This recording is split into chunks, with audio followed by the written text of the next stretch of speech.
Till Death Podcast with your hosts Ian and Jen Avina. Brought to you by Skyview Studios and Chelsea Smile Clothing. Hey, what's going on, guys? Welcome back to the Till Death Podcast. I'm your host, Ian. And I'm Jen. And Iffer? Is that your middle name? Jennifer. Iffer. Gotta change it up a bit. Okay. Nice, babe. So we are back here for, I guess this is our part 3 Trace. of Avengers Yep. Endgame, which is our first part 3 of any podcast. So that's kind of cool. Yeah, that's awesome. So Triple teamed this one. was it threesome? It was a threesome. Wow. I don't know what I can do. So, first off, I want to talk about our sponsors. We're going to talk about Chelsea Smile Clothing Co. Chelsea Smile isn't your typical run-of-the-mill startup clothing line. Founded in 2017, they've taken over a decade of metal touring experience and adapted. Well, see, you still beat me on that last one. First one. And adapted the clothing line to fit the times. They've searched for the best quality cotton and best denim to create their brand. You won't be disappointed. Styles change, family stays the same. Join the Chelsea Smile family at chelseasmile.co. That's chelseasmile.co. If you go there and you check out all their awesome merch, you can throw all the stuff in the cart and then use TDP at the very end for a promo code, TDP as in Till Death Podcast, and you'll get 20% off. And 20% off is always awesome, right? Anything that you can get a discount on that helps with your big purchase. Exactly. Yeah. Exactly. It's awesome. We actually use that honey thing too for websites. When I'm using Google Chrome, I use this honey add-on or whatever, and it finds all these coupon codes all over the internet. It's pretty cool. So that way allows you can spend more money that way. Exactly. Buy more stuff. See that 20% when you're on the Chelsea Smile website and, getting all those sweet hats and their new joggers. And I think they have tank tops and stuff too. Getting ready for summer. Yeah, when you get it's already kind of feeling like summer. Oh, yeah. A little bit. Especially here out in Cali. I mean, it's... In the armpit. Mm-hmm. But were you saying it feels like summer in the armpit? Like it's sweaty in the armpit? Is that what... No, I'm referring to Marietta as the armpit. Oh, yeah. It's the Inland Empire, otherwise known as the armpit. I heard that odd. But yeah, once you throw all that in your cart and you use that 20%, you can buy maybe one more hat, for that 20%, and then, And just think of us when you're getting that additional hat. Exactly. And we will give you a... That's what we'll give. So there's a bowl of strawberries that was covering the view of the sound machine. I mean, the audience... Yeah, that's our live studio audience. They're all stoned. That's what happened. Our live studio audience is stoned, so their reaction time is a little... And yes, he was eating strawberries. Eating strawberries. So we also have Drop Anchor Patch Co., the new and upcoming patch and gear company. Here to stay, American made, founded in 2018. Don't miss the drop. Support your veterans and go to Instagram at Drop Anchor Patch Co., and go give them some love and tell them we say hello. Okay, so for one of the other things I wanted to talk about, we talked about it on a couple episodes ago, but we are going to be in Austin, Texas. Yeehaw! Is there a... Woo! Yes! Okay. We get to finally use that I button. know, right? I saw the cowboy hat on the... Yeah, that probably works. But yeah, we're going to be in Austin, Texas for the Set Aflame reunion show August 24th, 2019 at Come and Take It Live. We're going to be out there for about a week and a half, 2 weeks? Yeah, we're going to be out there for, our vacation's a little over 2 weeks because we're driving to Austin. Right. But we're going to be out there for full 7 nights, I think. Okay, awesome. She's good with the dates. She just, oh yeah, this is what I scheduled. Oh, cool. All right, babe. I'll make sure I get it off of work, which I still need to do. Yes, you do. But yeah, so I was in a band, Set Aflame, from 2008 to about the beginning of 2013, I think. I think that's sounding right. I don't know. I'm bad with years. Wow. Sounds ridiculous too. But yeah, I was in the band From Set all Aflame those for a while. years partying. Oh yeah, it was probably because of my years with Set Aflame. But yeah, we're a quite known Austin metal band, I guess I'd say, to put it lightly. We were basically known for everyone having long hair, doing windmills, and then partying and making everyone hate their life because we partied harder than they did. So we actually had Bonnie Blue, who's reuniting for the show, also tell us that if all six of us plus our merch guy, tour manager, Corey, the one who shit off the bridge. I was going to say the bridge shitter. Yeah, the bridge shitter. Love you, Corey. If you ever hear this, it's just too hilarious to not say. But yeah, Bonnie Blue said if the six of us plus Corey were all drinking at the same time, they couldn't drink because we were complete idiots. So, but yeah, we were good musicians too. But anyway, so we're coming back after not playing a show since about 2012, 2013. And then At All Cost, which is another amazing Austin band, they're gonna play a show again. They're headlining the show. It's gonna be them. We're co-headlining. Also, our drummer Nick is playing with At All Cost, which is pretty cool. Bonnie Blue, which I just referenced. Patrick, one of our guitarists, plays in their band too. So double duty. Yikes. Double dukes. And then we got Killing in Apathy, which is Anthony Stevenson's old band. He plays drums, played drums for them, so it's going to be cool to see them play. As well as the Periwinkle Massacre, Shattered Sun, Insurgents, Rain, Memories and Broken Glass, who we've actually talked about on the podcast before when we went out for the honeymoon. It's pretty cool. So it's going to be cool to not only see them again when we're in Austin again, but play with them. A little less than a year later. Yeah, it's going to be fun. It starts at 2 p.m. because we do have a good hefty amount of bands. Also, tickets are $10 for general admission and $40 for the VIP package, which is pretty cool. We were talking about it last time. Hell yeah. It's one admission, a collector's laminate, show poster, 2 complimentary beverages, and 1 slice of Hoax Death Metal Pizza. Like I said before, when we went there last time, I think we went there and they weren't open that the time. The trailer was closed down. Yeah. So it'd be cool to try their pizza. Hoax is awesome. They were on 6th Street, right there right close to Dirty Dog, down there on 6th, on Dirty 6th. And they were a staple for years. And then I think just high rent or something, they just couldn't. Probably. It seemed like a lot of stuff was affecting all the downtown area, exactly. All the historical stuff. Because I remember I making the comment to you what? This kind of looks scary in daylight. Yeah, exactly. I mean, it's not the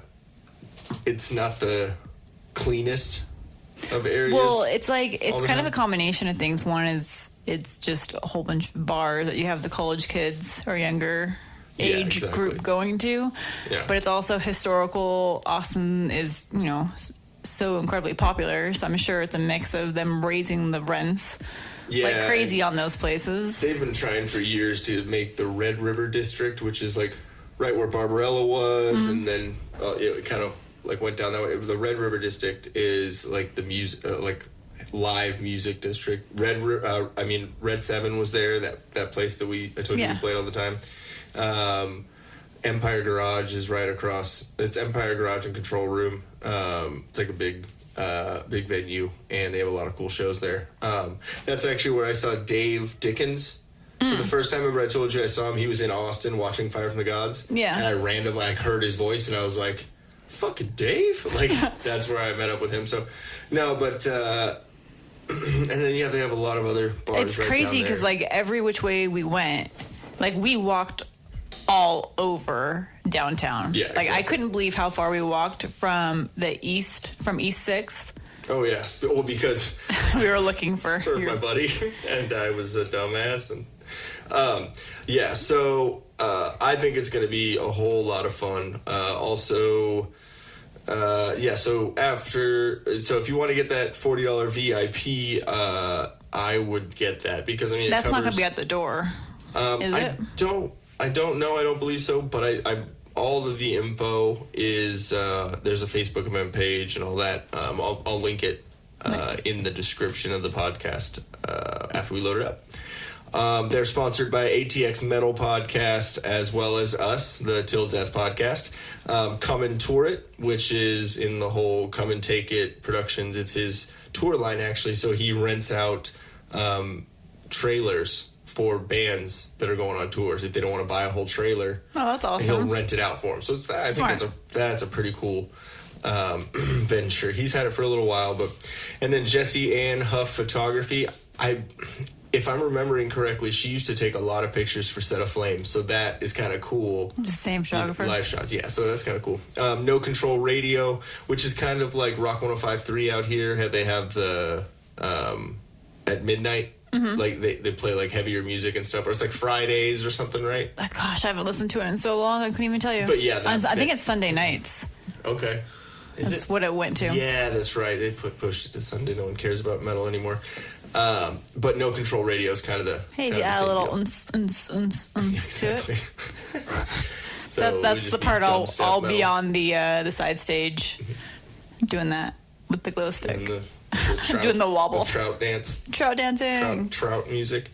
Ultimate Local Music Worldwide. Wilkinson Image and Design. Worldwide. Prestige. Worldwide. Wide. Investors. Maybe you. Okay. Boats Never and seen hoes. Step Brothers. Gotta have me, my boats and hoes. Such a good music video. Do you in the bum while I'm drinking sangria? If someone has not heard of that movie and doesn't know what we're singing, singing, listening to the wrong podcast. Yeah. Like, completely serious. Okay, so I would go check that out. I'll leave all of our Set of Flame stuff, all of the band's info in the description, so you guys can go check it out. But we are gonna get right back into it.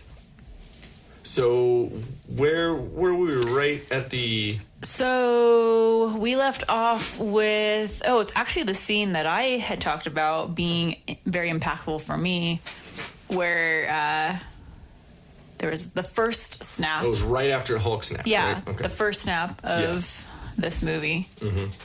And everyone's kind of waiting in suspense to find out, did it work? Did it work? Like, yeah, what exactly. happened? Yeah. And it's Ant-Man that walks towards the window. Because I think at that point they said, take up the things covering the windows and everything. So they the barn door protocol. Yeah. Yeah. So those all go up, and you see the sunlight pouring in. You see the trees. You see, and then Hawkeye. Here. Yeah, that's right. Hawkeye gets a call from his wife. Yeah. Right. Okay. Yeah. She's like, okay, well, she's obviously back, so the snap must have worked.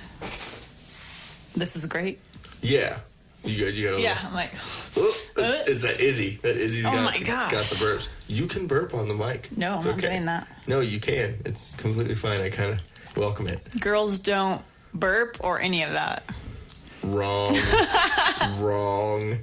I almost said girls don't burp, but burp together. Burp poop? Girls don't burp poop. That's what it is, guys. It's the new vermouth. It's called verpoop. So... It's the fancy drink. Can we go to the ladies' rooms? I need to verpoop. I'm going to say that from now on. That's awesome. Excuse me. Let's go, girls, together. We have to go verpooping. I don't know why I added a V on there. I don't know. Vagina. Oh, ver. It's a vagina burp? Poop? Queef poop? Oh, God. It's a vagina burp? Anywho's. Anyways. Snap. The snap. The phone call. Yeah, I don't know why that went that way. Because we scrolled.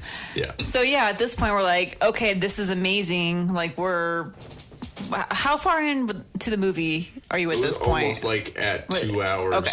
I was going to say, like, we're 2/3 into the movie. So, you're hesitant to say that all is good because 2/3 in. What's going to happen? Like, they must have a lot of, like, story build up for the next phase. That's what I was thinking. Yeah, and so, of course, then that ends at that next moment. Yeah, and it has that brief moment of clarity and hope. Like I need to watch it a third time just to listen, because I really am a big fan of how they build up or like intensify a moment with music or sound effects. Audio and all that. Oh, yeah. To me, that's so important. So like when there's a good soundtrack for a movie, like I'm all about it. Like this one had some unique songs in it, which is another thing I wanted to talk about. But besides that, I think at that point, what helped emphasize that moment and kind of like get you in like waiting in suspense. Yeah.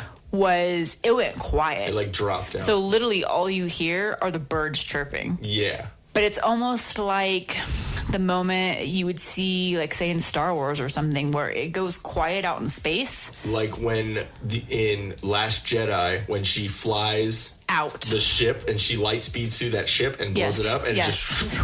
But it's that. I don't know how to describe it because it goes quiet. It like sucks. Yeah, maybe it's like the vacuum. Yeah. Then that's kind of what the same sound effect was at that moment. Just this. Mm-hmm. Oh my God, what's gonna happen? Like I swear, my heart stopped, like waiting to see what was gonna happen. It literally was as quiet as when Thanos stabbed Tony Stark in Infinity War when he grabbed the thing and he. Yeah, and just. And you just hear him. It's very minimal sound. Yeah, all you hear is his breathing. Like it really makes you feel that moment. Good on that moment. Yeah, this movie is pretty close to flawless. Like it is amazing. Okay, and then the very next thing that breaks, bursts the bubble, literally. So Ant-Man walks up to the window and says, "He says, I think it worked." Like he's like that hope, that little second of hope, and then since Thanos' ship flew through, what do you call it? The portal, the time quantum tunnel, basically. I think that's what it is. The time machine. Yeah, time machine. He used the Pym particle that he found from Nebula. Exploded through that thing, destroying it, and then broke because there was like two pieces to it, like. There's that platform, and then there's above that handles. I know exactly what that reminded me of. Now that I think about it, Willy Wonka and the Chocolate Factory. They burst through the ceiling of the and the Wonka Vader. Whoa! For you, and he like burst through the glass. Yeah, and he broke it. So that's what it reminded me of because it was all like the glass or mirrored stuff at the top. To me, it looked like that. I think, and I think it was a part of the time machine, like, because of the way that was, that's what allowed them to, like, suck through it, whatever.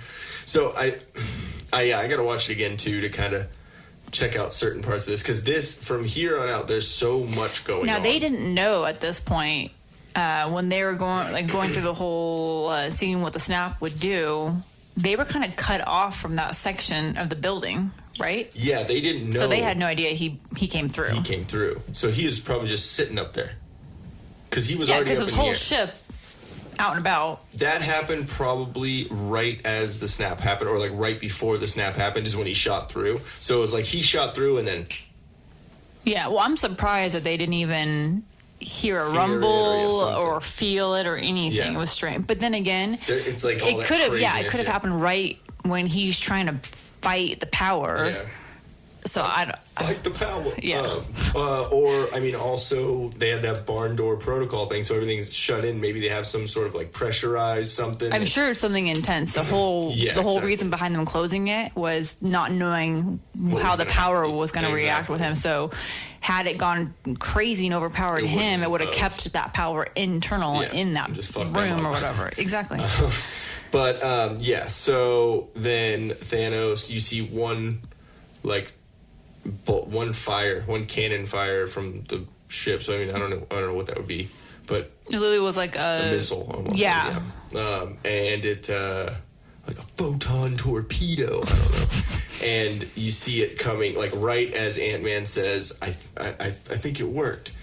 You see it in the distance, and it's still quiet. All you hear is the birds and his, and then you just boom, and then it just fucking erupts. Like the whole because he lights that place up, and that's it. Like literally just demolishes. What I wrote is Avengers headquarters gets obliterated.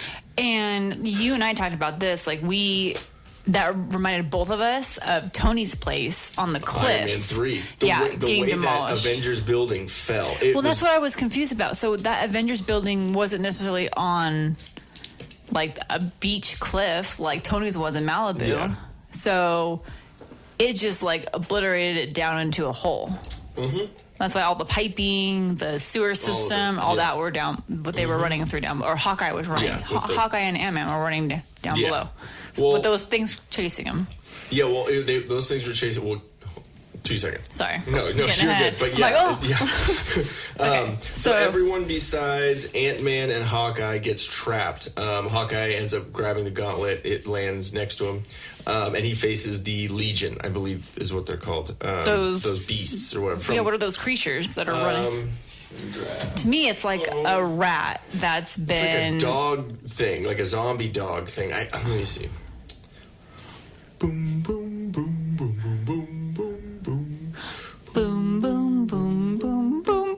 Boom, boom, boom, boom, boom, boom, boom, boom, boom, boom, boom, boom. Boop, boop, boop, boop, boop, boop, boom.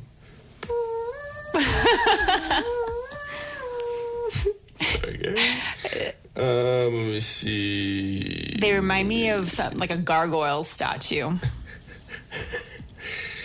FYI, when we get our house, aka mansion, aka castle, it will have a moat, it will have a drawbridge, and it will have like those creatures as statues on top of our gargoyles, our big wall surrounding our moat. And if you try to cross the moat, there will be problems. Okay. What are we looking at? So while you're looking that up, so at that point, we literally there like that happened so quickly, we don't even really see what happens. It's just the whole place goes down, crumbles into a hole. Yeah. So I think you like quickly see that everyone is trapped, but then you see Hawkeye he grabs the gauntlet, right? You said it lands next to him? Yeah, I believe it lands next to him. Let me see. I thought he just ended up finding it as he was walking around. Let me see. I have this. Because then What's-Her-Face appears trying to find it too. I have the little play-by-play right here. The Outriders is what they're called, I believe. Interesting. Yeah, the Outriders. Oh, they're creepy. Yeah, so they're space dogs is what they're called. Rocket Raccoon calls them. The Outriders were a mindless species of aliens subservient to Thanos and the Black Order, used to fight in the Battle of Wakanda. So, that's right. So they're all running towards the big protective bubble. And they end up killing themselves to get through it. Okay. Because they're crazy. But yeah, so they end up, amidst the rubble of, the wreckage or whatever, Hawkeye grabs the gauntlet, and then he gets chased by the Outriders. And let me see. Okay, yeah. So 2014, Thanos waits for Nebula 2014 to get him the stones. There's like sitting out there. He says the stones are all here. All we need to do is get them. And so she goes, "What are you gonna do?" "I'm gonna wait." Yeah, he's a freaking asshole. You go find them. Yeah, bring him back to me. To do is, go get him his beer. He's a dirty boy. Go get me beer. So Nebula 2019 convinces Gamora from 2014 to be good, and basically tells her what happens with Thanos, what Thanos does, and how he sacrifices her to the. That's the part that kind of shocked me a little bit. That she convinced Gamora? Or what? I think that, I know Gamora was obviously trying to be a good daughter in the past. Yeah. But just the fact that it was so quickly for her to turn on him, realizing, because she was speed that up kind of quick. I will admit she was all about, all about that being evil life. number one daughter, and then doing anything for Thanos, and then just it takes her future sister to be like, hey, this is what happens, but and then you remember her experience with what happened with Thanos, like how he took her in the beginning, so she could have been thinking, so the whole this is exactly what he did, but he wants to do it to the whole universe. That could have gone through her head. Well, I think she actually did kind of realize it herself a little bit. I think when they see the future, when he gets his head chopped off or something. Well, no, I thought it was even before that. Like, I thought for some reason Gamora even mentioned she put two and two together, like, oh, he's collecting all these stones. Oh, yeah, it's when we first meet 2014 and Nebula and Gamora. And she does say something. Yeah, he's collecting all the stones. Like, he's do you know what that means? You know what that means. He's going to do, I think they basically say he's going to do what. So it's kind of the future. It's the precursor. Nebula basically is like, solidifies the thought in her head, exactly. hey, yeah, so it's really going to happen. And this is like the third act. So you know what I mean, of the movie. So that makes sense. It sets it up in the first one, expands in the second act, and then. Well, she doesn't have any family anymore. It's just Nebula and Thanos. So she's going to be loyal to them. Exactly. And obviously 2014, Nebula is doing everything for Thanos right there. So she said, where am I? Yeah, exactly. If I am not for him, I'm against him. Who else am I going to have to support me? And I think having, her seeing that what the future entails, she's like, oh, okay, I actually have a quote unquote family. Exactly. Even though she had her decision between the tree or. In the middle of that, in that fight, when in the fight, there's a kind of a cool scene between. Gamora, Nebula, and Quill. But we haven't got to that yet. Spoilers. If you haven't realized these are spoilers, you dumb. You are really dumb. You ate a lot of paint chips. They gonna find you. You can run to that. Sorry, guys. So, after Gamora 2014 is convinced... then I think they go off and try and find Ronan. They're on a little trip to do that. And then Iron Man wakes up Cap, gives him his shield, says if I have to give this to you again, then I'm keeping it. So Iron Man, Cap, and Thor start talking about basically hey, we got to do this. Yeah, we're probably going to lose. And he said, yeah, I know. I don't care. Says, all right, let's kill him proper this time, or something. And so then Thor, you see his eyes light up, and he grabs Stormbreaker and Mjolnir, and he's still Fat Thor, but in his I'm surprised he even fit in his outfit. Exactly, but his outfit joins him after the lightning kind of hits him, and then his hair is tied up, and he has a braid on his beard. It was a little funny, a little Viking-ish. Yeah, exactly. Which is cool. It fits. Well, he's in Norway now, right? Yeah. New Asgard. Okay, cool.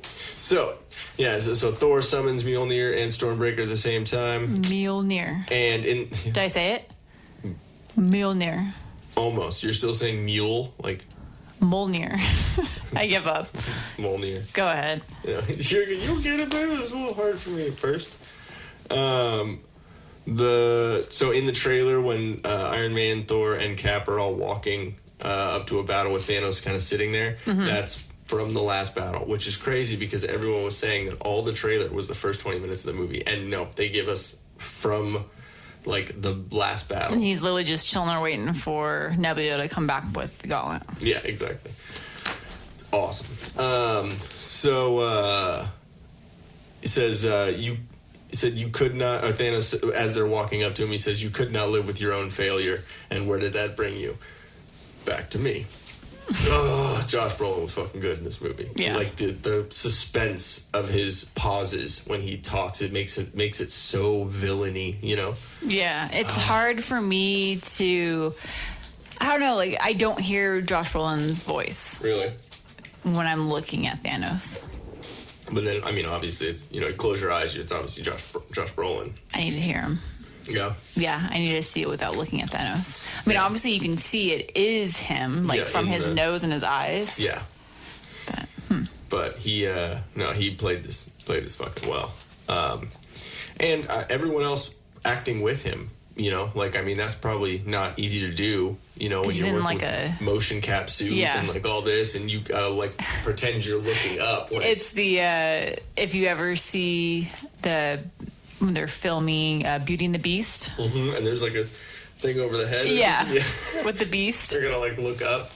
I mean, that's probably pretty tricky. Not only do you have to act and remember your lines and do all that, but you have to like make sure you're looking the right way.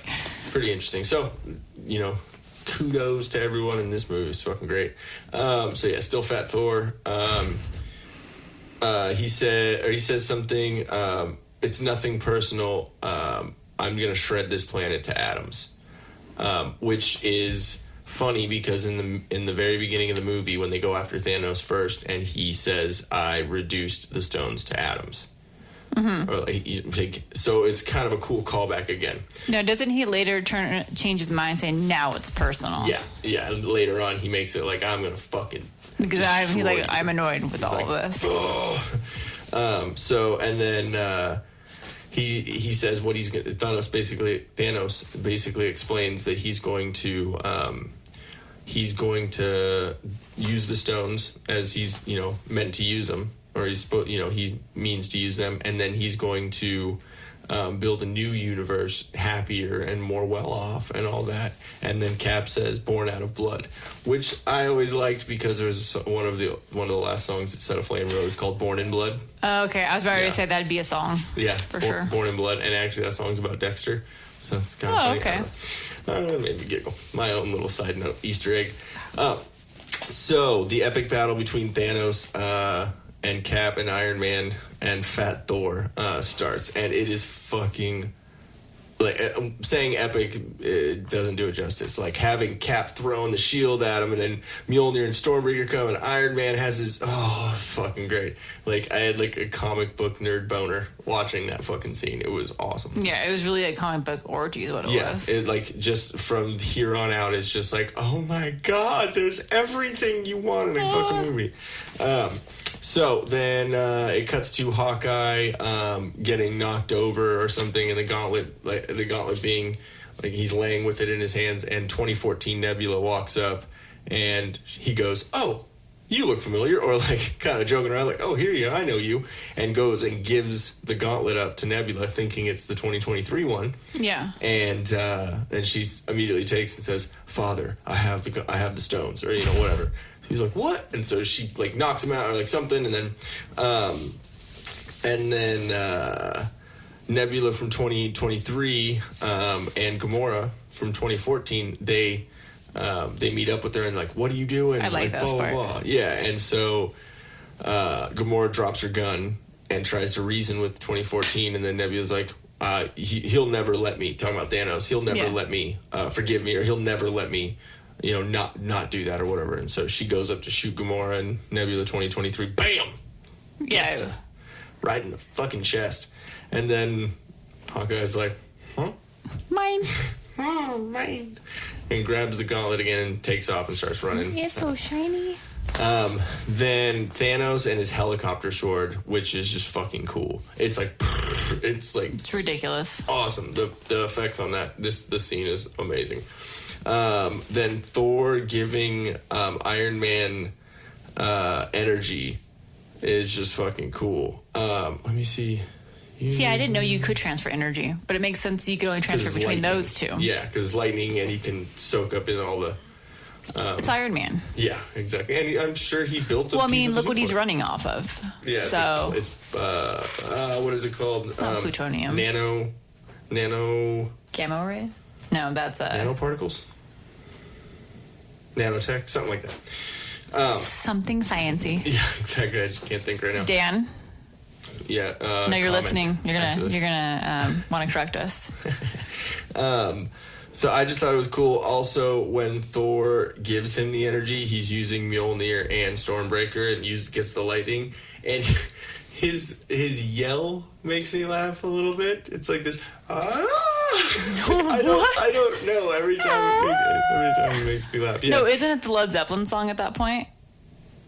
Is that why? No, it's not that high pitched, but it's like the way he does it just makes me laugh. It's like he's having fun. Like that's what it seems. He's like, ha ha! Like it's just really cool, and it's almost as funny as when Anthony Hopkins in the first Thor yells at Loki when like Loki's like, hey, but he's like, ha!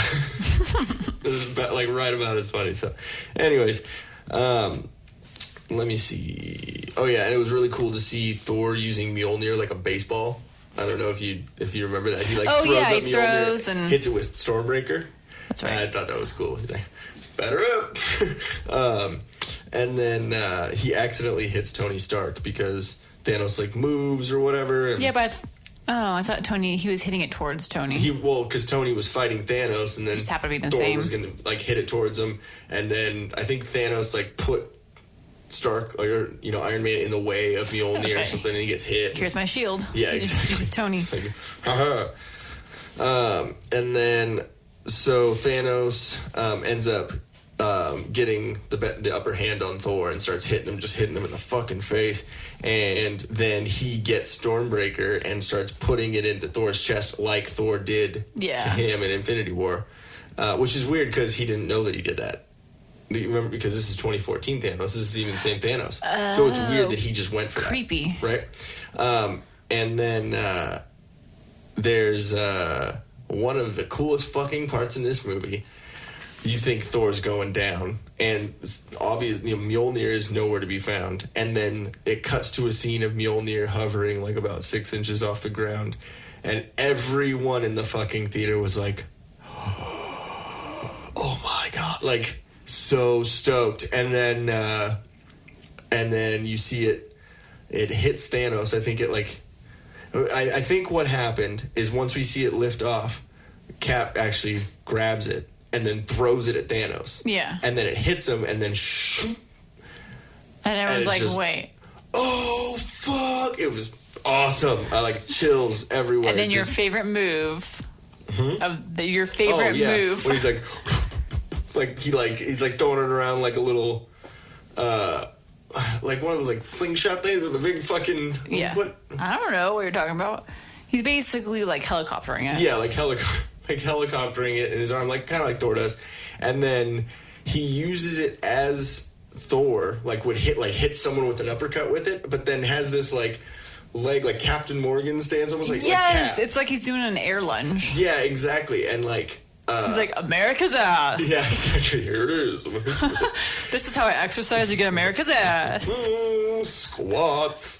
I just thought it was cool because it used Thor's power through Mjolnir, but it had Cap's fighting style, which I thought was cool. And he's using he's hitting the shield and hitting. Oh, it was just fucking so cool.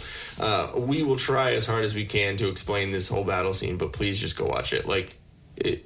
Listen to what we have to say because we have our opinions about it, but it visually it is one of the fucking coolest scenes in that same scene though, like right after he does like the cool like air jump, like the Michael Jordan like slam dunk. Mm-hmm. His tongue out. That's also then when we start to see we already know that Thanos is strong, and he's strong whether he's wearing the gauntlet or not, and he has the stones or not. And you start to see how powerful he is when he's fighting back, and he's taking bit by bit, like literally taking chunks. And obviously that sword is made of something amazing because that shield is made out of vibranium. Yeah, so the fact that shield is just getting demolished. I remember when he first hits him with it, and it cracks the shield. It goes like, a foot into the shield almost. Yeah. And I literally, I saw that, I was like, no.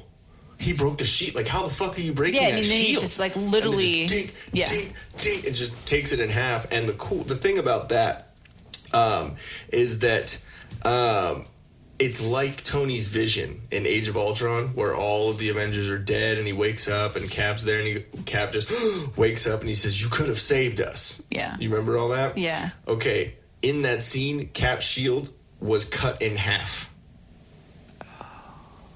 Right? Oh. Right? Whoa. Chills.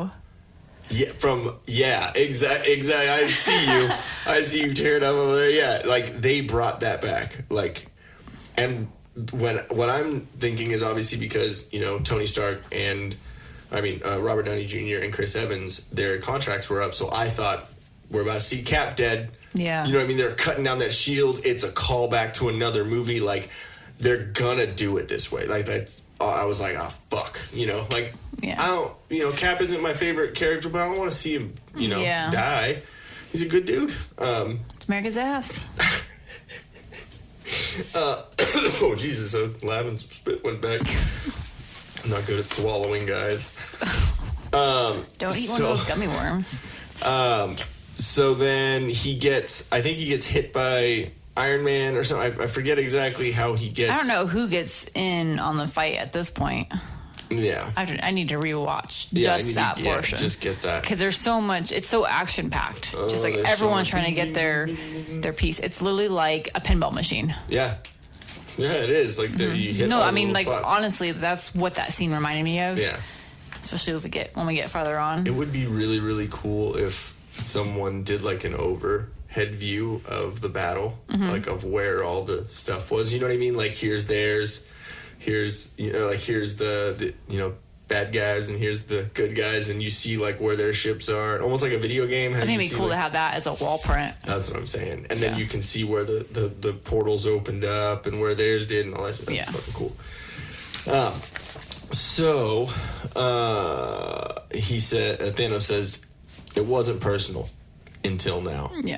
I'm going to enjoy it, destroying your stubborn, annoying little planet. Yeah, he literally just got pissed off at this point. Yeah, he's like, okay, shit's about to get real. Like, fuck y'all, I was going easy on you. Now I'm going to destroy you. Is this where he literally releases the hounds? Yeah, Thanos' army teleports in, through, I believe, using the Space Stone, I think. That part I honestly don't remember. Millions of beasts and his army, so... they literally descend the children upon... of Thanos, all that, And everyone's like... Shit. Like, what's going down? What's great is... it's because Cap is sitting there, almost defeated, and you see Cap... pull his like arm strap for the shield, and that's kind of like his calling, like, all right, I could do this all day. One of those. He's like, all right, let's go. Yeah. And then you see Thanos' army, and then you hear, Cap, you read me? Oh, that's right. It's Sam. I'm on your left. I'm starting tearing up again. Yeah, no, like literally reading that is just it puts me right back in that minute, and you see him like what? And then and it's the same thing like I was saying from the Winter Soldier. It's just that the callbacks they bring it, they're perfect. And then through a Doctor Strange like little type portal, Black Panther, Okoye, and Shuri walk through the first portal, and you see Falcon fly through. Yeah. It's like, fuck yeah! Like the whole theater erupted. It was because you didn't know at that point. You're like, well, this is it. And that silence right there too. That one. That was good. Like that. You just hear the. Like the little. It's like almost like sparks, like sparklers. Sparklers, yeah. That's when you're drawing in the air. That's what it reminds me of. Yeah. It's like when someone takes a picture, like a slow picture. They better do a cool Endgame dedication at this year's 4th of July. Could you imagine? That would be fucking fireworks. Cool. Yeah. With the Endgame. It'd be really, really cool. Okay, so once Falcon flies out, dozens of portals open. It's like just crazy from everywhere. And what's cool is like inside every portal, you see the background of what planet they came from and where they were. Yep. And so everyone that was in the Titan battle in Infinity War, so Doctor Strange, Mantis, Drax, Quill, and Spider-Man, they're all there. You can see the wreckage from Titan from the other battle. They pop out. Everyone's fuck yeah, everyone's stoked. I was. I don't know. That's why I want to see. I want to look at all those portals again. Yeah. To see if like other people I wasn't sure where they went. Yeah, because we heard that Howard the Duck. Yeah. Is in that battle, which I need to find. You see the Wakandan army with Black Panther, Okoye, and Shuri. So I'm guessing what Okoye did, because she wasn't dusted. Yeah. Remember? So I'm guessing what happened is she was called, or she was in Wakanda when when this all happened, and found him like, oh fuck, let's go. Yeah. And Doctor Strange, we'll get into why with the Doctor Strange thing in a second, because there's a theory about like why it took so long, or whatever. So, but we talked about it. Mm-hmm. We brought it up a little bit. So, and then you see Bucky and more mature Groot, probably like 20s, like early 20s Groot. His jaw gets a little more broad. I'm going to say mid-20s Groot, because he's already gone through Groot. Yeah, he's already gone through the drinking. Yeah, exactly. That's why he has a fat face. If he grew a beard, it would be like the patchy, like kind of in beard, where he's not quite mature to grow it fully. Basically where I started and then just stopped shaving. Then you see Valkyrie, Korg, Meek, the Asgardians, and Scarlet Witch. So that's cool that she was... I don't know why Scarlet Witch was a part of that one, but I don't know. It's cool to keep those powers together. And then you see Wong, the Wasp, and the Protectors of the Time Stone, the Sorcerers, all the Sorcerer Supremes across the world. And then fucking Rescue. That was just cool. And she even even like Iron Man does, like how he keeps his head down and then picks his head up. Yeah. Fucking so cool. And there's another scene with Rescue that's just absolutely awesome. So, anyways, Ant-Man turns into Giant Man and breaks out through the thing. See, okay, with him being all giant, couldn't he just start stepping on like all the everything? All the bad ones? He was beating up the Leviathan, or like the big centipede. Dude, I would have gotten bigger than that, but I think that's probably like that was the biggest he could go at that point. Because remember the mine's bigger battle. Yeah, with Colossus was his Lawrence Fishburne. Yeah, and he was saying like, "Oh, how big did you get?" Yeah, is that? So maybe that's the biggest that he got. But dude, I would have just been stepping and kicking. Oh yeah, exactly. I mean, I'm sure he was, because there was so many. He had to be careful though too. Wasn't stepping on any good ones. Exactly. So. But yeah, so what he does, what's cool is, and the whole time this is going on, Ant-Man is trying to get through the wreckage to save Hulk. Doesn't he drop Hulk off out of his hand? Literally, he had War Machine, Rocket, and the Hulk in the palm of his hand. The Hulk is fucking ginormous. Yeah. So just think about that, about how like large he got. Yeah. And so... and then you see the scene from the trailers where War Machine's sitting up there with a big old gun on one, and you see Rocket sitting over there, and he's like, "Let's go!" He's like, "Let's do this shit," like Terminator style. Yeah. And then, so the reason why we had a discussion about Doctor Strange in all this. Is because obviously he was the one who knew this is the only of the 14 controlling million. The fate. Yeah, he knew this is what was going to happen. So Doctor Strange looks at Wong and says, "Is that everyone?" And Wong says, "What, you wanted more?" So obviously just a funny joke at first, but when you dig into it, Doctor Strange knew that this was going to happen this way. So once he was snapped back, because if you take, there's a good amount of time from when Hulk snaps and brings everyone back to when they come back. I mean, probably 20 minutes of movie time, but probably about 5 minutes of battle time. Yeah. You know what I mean? But still, that 5 minutes, Doctor Strange is going to have Wong and all the Protectors of the Time Stone go around to everywhere that everyone was, go to Titan and go to, all these places and bring them there. Collect everybody, basically. So that was kind of cool. They didn't really talk about it too much. It was just that one line, but it was cool that they put it in there because it explains a lot. So, yeah, this movie has a lot of those little things like that, which is fucking cool. So, and probably one of the most awesome lines in this fucking movie is Cap, after everyone fucking lines up, and Cap lines up and says, and you see everyone, you see Drax, you see all the Guardians, you see everyone, and he says, "Avengers!" And then Mjolnir, shink, assemble. It was fucking so cool, man. Because they haven't said it. The whole 22 movies, they've never said Avengers Assemble. Even though it was basically kind of the... Really? Yeah, they've never fucking said Avengers Assemble. Are you sure about that? Yes, they have said we are going to assemble Avengers or something to that effect, but they never said Avengers Assemble, which is straight from the fucking comics. Oh, nerd boner. Part 2. And it's like a boner. Yeah. A boner? Yeah. Boner? Double boner. Probably the coolest, most awesome, like Braveheart, like Wall of Death looking like battle scene. Fucking awesome. Ant-Man hitting the Leviathan and just taking it down. The big flying centipede. Yeah, the big Chitauri centipede looking ship thing. If you don't know what a Leviathan is, I get it. Centipede. And then Drax, like the quick stabbing, like he did in Guardians 2. It was pretty cool.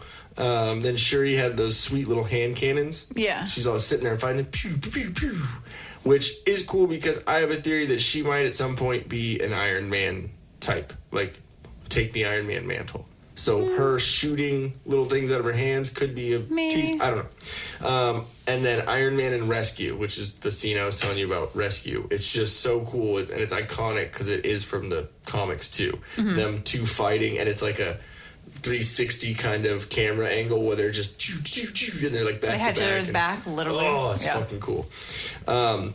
And then Thor and Cap are, it cuts to them and they're fighting and whatever, and Cap grabs Stormbreaker. Thor grabs Mjolnir. Mjolnir goes, no, give me that one. You take the little one. Thor's still trying to have that one-up on Cap, which is just funny. Thor tries to have one-up on everyone. Oh, yeah. But that's, you get a bunch of, Like, dude, you are dad bod Thor now. Chill. He's like, I'm still a god. So then... He squeezed into that suit. Oh, he's like... Can we get this fight over with? Like when a girl really should be wearing 2 sizes smaller or two sizes bigger.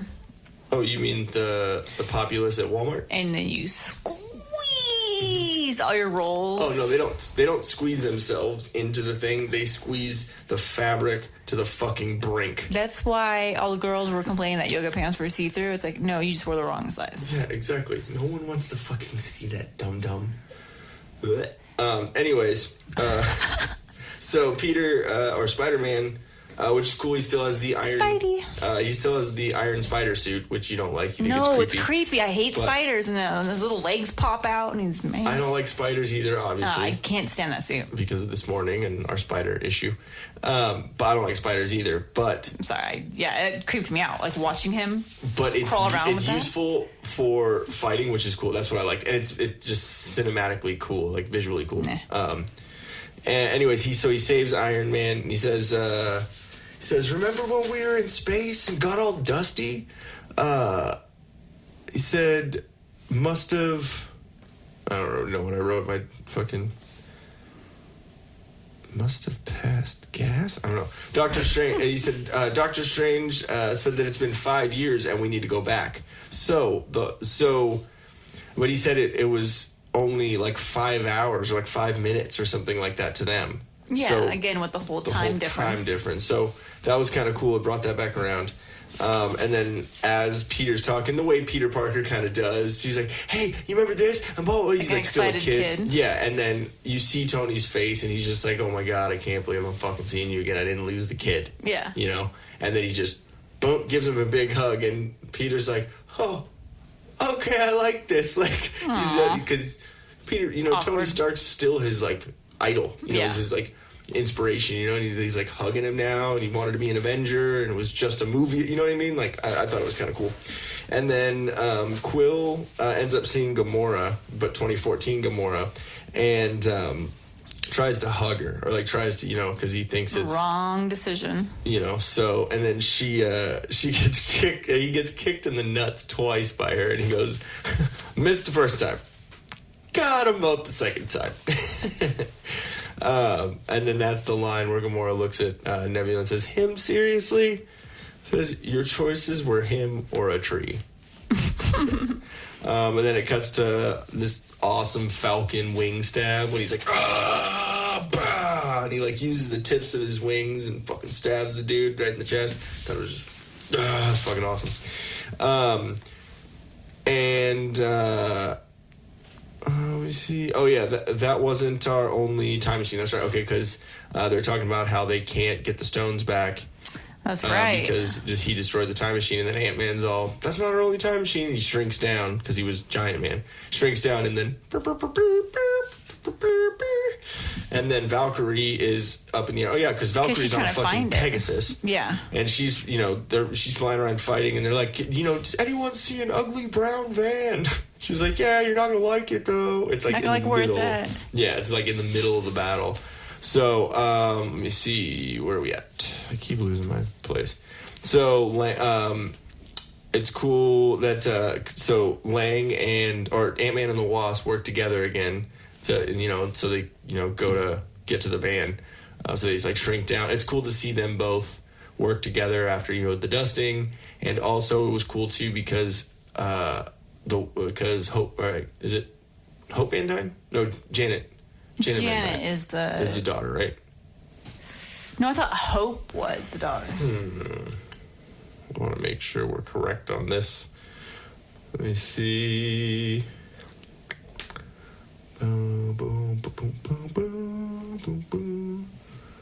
Bryce Gonzo's not saying anything. I know, he's actually pretty quiet. I'm pretty happy with him. Where's fucking the Wasp? Where you at? Yeah, I can't find her. Okay.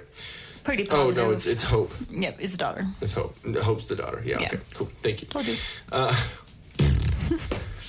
So Hope says, okay, gotcha, Cap, or like something, talking to Captain America, and it was cool because she, in the other movies, gave, or I think in Ant-Man and the Wasp, gave Lang shit for calling, you call him Cap now? Like, that's right. You guys are on that friend level? Yeah, so it was cool to have her call him Cap too, and that solidifies that bond of like, okay, we're on the same team kind of thing. Then Iron Man is a little cutscene with Doctor Strange in the middle of the battle. He says, this is 1 in 14 million, yeah? He goes, if I tell you that, it won't be. Yeah. He says, you better be right, you know what I mean? And then Thanos sees Hawkeye with the gauntlet. He's running across the playing field, basically. He is. Trying to get to... It's literally basically like a big game of Smear the Queer. And he's got the ball. Yeah. You know what I mean? Like an old school game. I don't know if that's a game anymore. Probably not. Football? No, Smear the Queer. It was like a game in elementary school. You ever play that? Where literally whoever had the fucking football... Like, everyone just tackled him. It wasn't a team. You just tackled out one dude. And whoever grabbed the ball... Didn't know that's what it was called. Yeah. It was kind of... So I don't think that's a game anymore. There's no Probably way. not. But that's offensive. And then... So he's running, and Black Panther kind of, meets up with him, and it's like, give it to me. He's like... What? That's what it sounds like to me. I don't know. He's just like, give it to me. Like, yeah. I've played football before. It's like, I was a start running back for, the Wakanda. Let me do this. I'll watch over this. You go do what you do. Panthers. Mm-hmm. It was high school. Yeah, that's what it sounds like, a football team. Wakanda Panthers. So what's cool is he has his the suit that, like, gets all that energy. Like, it kind of soaks up all the energy, gets all purple. Yeah, it's a scuba suit. I thought you were going to be like, oh, yeah, this is like, it looks like a scuba suit. Mm-hmm. Purple Scuba does. Steve. I was just going to say Scuba Steve. Wow. But it was cool. So Black Panther takes it and, uses his suit and the kinetic energy. That's what it is. There you go. And he uses it, and he uses Dan it. will be proud. Yeah.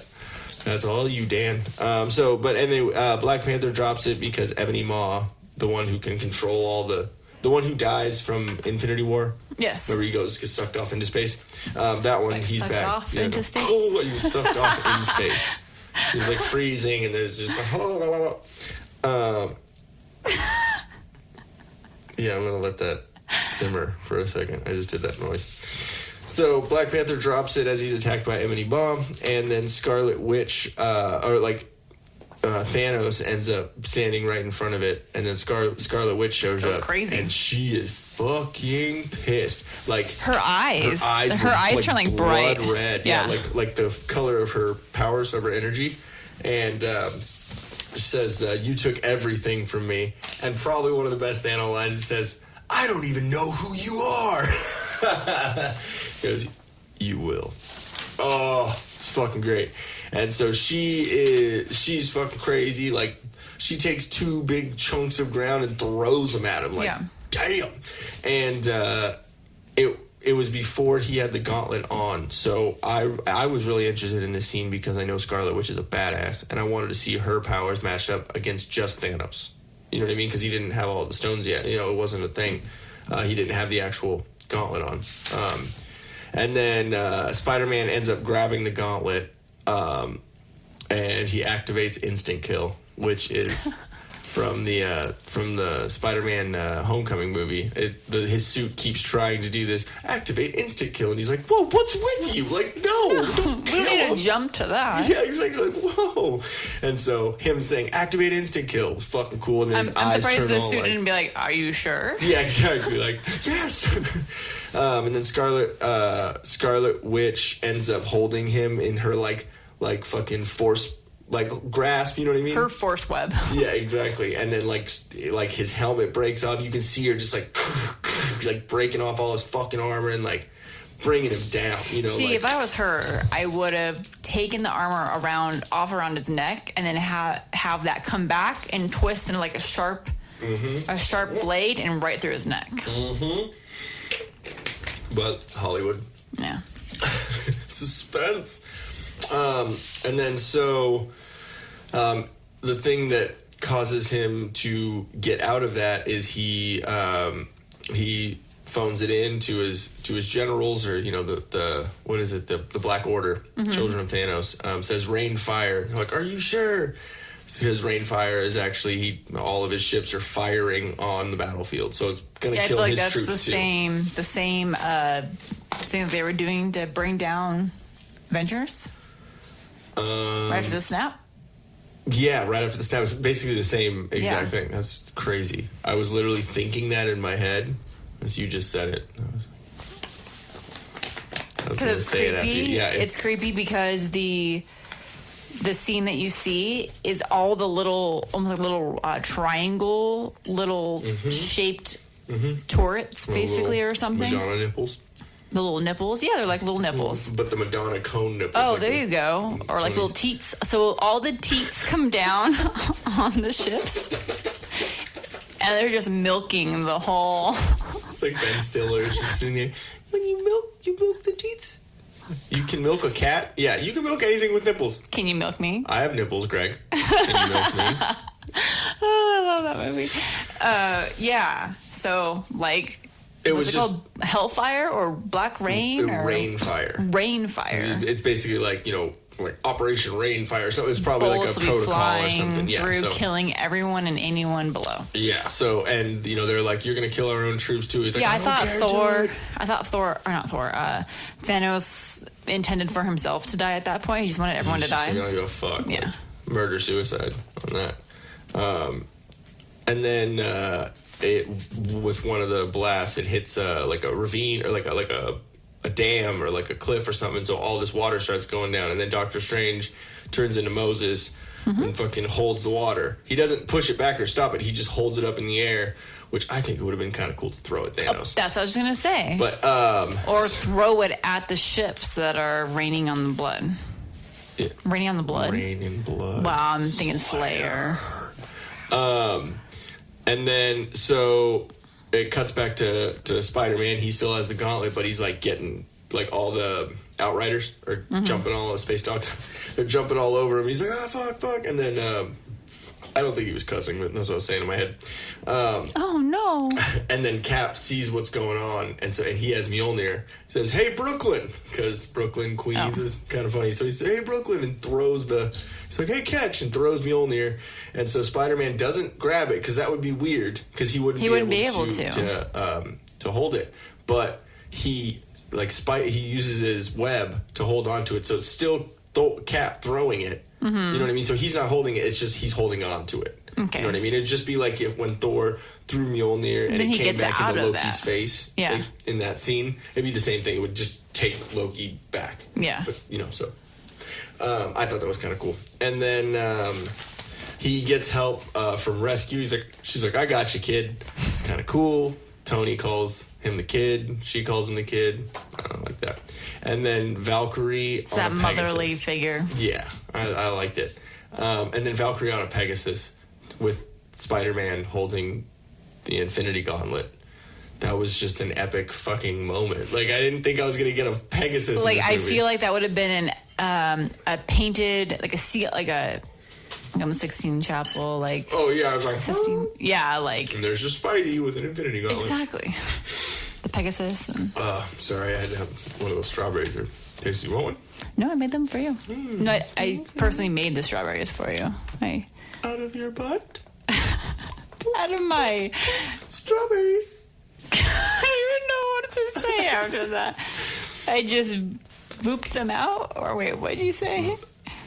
Verbooped. Verbooped them out. Verbooped. Verbooped? Was that the word No, you it's said? burbooped. Crap. Burp, poop. Verboop? Wow, I don't remember what we said an I don't hour know. ago. We'll listen back when we get it. We're like, oh, yeah. Yeah, so I verbooped them out for you. Thank you. Never been They're more organic. grateful of anything in my life. So I just thought that was a cool little epic scene. And then Thanos' ship stops firing, and then immediately pops up and starts shooting into the air. And Captain Marvel enters and just fucking annihilates this ship. Just runs straight through it, flies back up, comes back down through it, and like literally exploding the ship. Well, and the thing is, Bye-bye. right before that happened, though, when the ship started pointing towards the clouds and shooting there, they're like, wait, what's going on? Like, Yeah. why are they What's shooting coming up in the air? Oh shit, what's coming in? Yeah. It was fucking cool. And it looked like they were a little worried too, because they didn't know, like, what the fuck is this thing? Yeah. And I thought it was I thought it was kind of sweet. Rocket finds Groot in the middle of the battle, and when they're shooting before the guns stop firing on everyone, and they point up to Captain Marvel. Rocket like hugs onto Groot, like grabs onto him. Bear hugs him. No!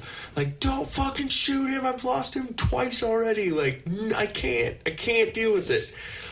There was a lot of emotional arc in Rocket's character. I in know, this I was movie, going to too. say, It's he went from being a complete asshole to only a little bit of an asshole. Yeah, exactly. But he's more caring, like especially with his interaction with Yondu in Guardians 2. Like, they realize they're pretty fucking similar. Yeah, and it's just cool that they continue his character. So, because I like him a lot. Little triangle face monkey. Then after Captain Marvel blasts through Thanos' ship, and she like hovers in the air. Peter Pan. Rufio. High five. Nice. Then it was pretty cool, but it was definitely the expected little feministy part of how are you like. Captain Marvel comes up to Peter Parker, and she's like, "Hi, he's like, hi, I'm Peter Parker." He's like holding the gauntlet. She's like, "Hi, Peter Parker." Like, it literally was like, did you have to? That was her tone, though, with any of the characters. That's how she interacted. That one line, though, I was like, ew, that was a little extra cringy. She just hasn't gotten any in a long time or ever. She ain't gonna get it with that haircut. Hey, Peter Parker. Unless that was her trying to be sexy. I don't know. I don't know. Meow. Meow. And then so she grabs that, and he basically asks, "How are you gonna do that? How are you gonna get that, to the time tunnel or whatever?" Wait, that was her sexy voice. I just thought about it in my head. I had a whole conversation right now in my head. Mm-hmm. It was her. They're like, "Oh, it's a boy. Hello, Peter Parker." That's what it is. Peter Parker. I Like have to poop. That's what she's just constipated. That's what it is. Okay. No, she dropped the deuce when she went through the ship. Drop. That was what blew Dropping it up. Easter eggs. Exactly. She was like in Angry Birds, the one that drops the poops. She was like the big white egg. I'm never gonna look at Captain Marvel ever again. Bomb.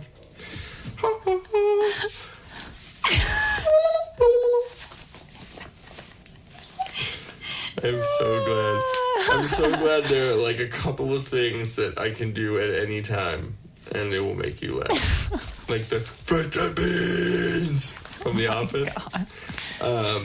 Okay, so we're gonna get back to that. So Peter says, "How are you gonna do that?" And then Scarlet Witch, Valkyrie, Rescue, Mantis, Shuri, the Wasp, Gamora from 2014, and Nebula from 2023 show up and say, "Don't worry, she's got help."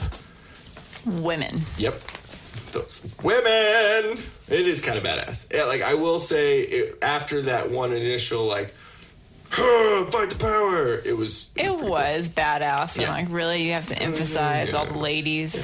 Hey, you know what? There's little girls out there that are inspired by superheroes. I won't take that away from them at all. But it was just. It's no different than, I guess, like if all the guys got together and did it, you wouldn't think twice. I think it's just because everyone's all fight the power, fight the change, feminine. Yeah. Mm-hmm. Me too. So. Then. Imagine hashtag me too, not me too. No, what? Pound me too? What? So Thanos destroys the quantum tunnel van as Captain Marvel's like flying into it and about to like about to fucking into the mystery machine. Yeah, into the mystery machine, and then Thanos throws his sword and explodes it, basically ruins it, and good job. And then he goes for the gauntlet that was thrown, basically. Let me see. Yeah, isn't it just like chilling out and about in the dirt right now? Yeah. Let me see how I wrote this. So